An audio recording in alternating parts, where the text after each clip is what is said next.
When I found out I was pregnant, we'd only known each other a very short time. He was ecstatic. He was so happy to be a dad. He was great. He'd feed him, change his diaper, take care of him, everything. It was just as he got older. When he started walking and talking, things started getting worse.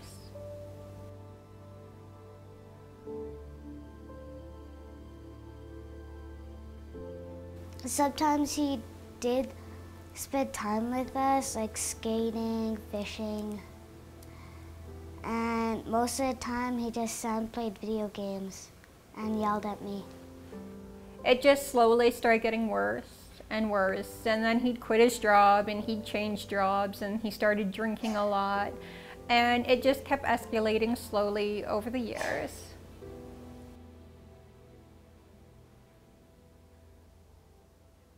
It got to the point that it was basically if Joe looked at him the wrong way or spoke in the wrong tone of voice, that he would flip out on him.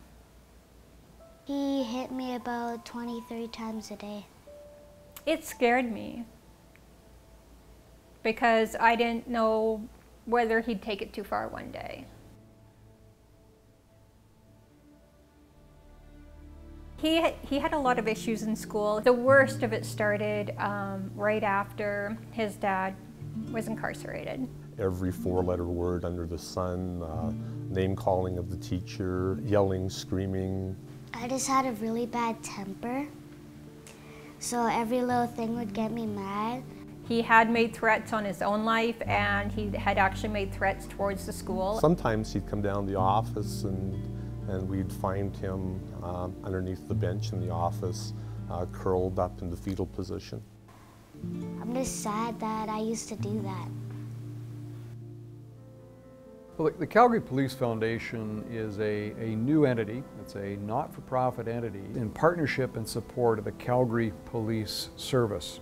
Everybody has an experience where they look at a young kid in elementary school and says, you know what, that kid is going to get into serious trouble, but nobody does anything about it. The reality is we can do something about it. We will support early intervention, prevention, and education initiatives targeted principally at Calgary's youth.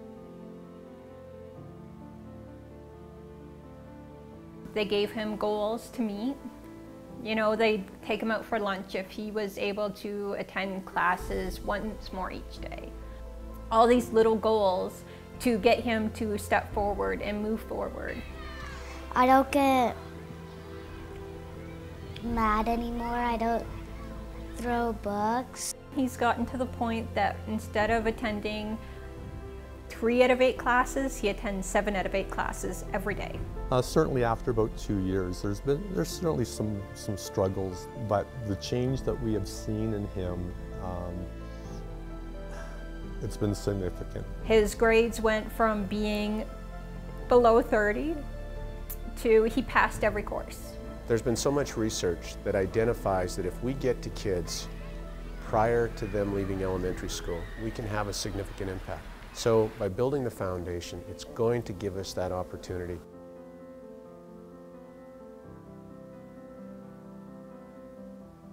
This student and many more like him are certainly worth the investment. It'll make Calgary a better place to live if we're able to properly fund those programs that target youth at the right time. It can make an impact on creating a safer city for all of us. I don't know where we'd be today without it all. It's really made him look forward to the future and know that people care. Even when he's down and out, he knows people care.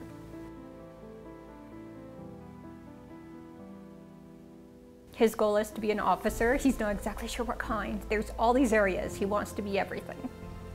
I want to be part of the TAC, if not just normal police officers that go around. He's a much happier boy, much happier.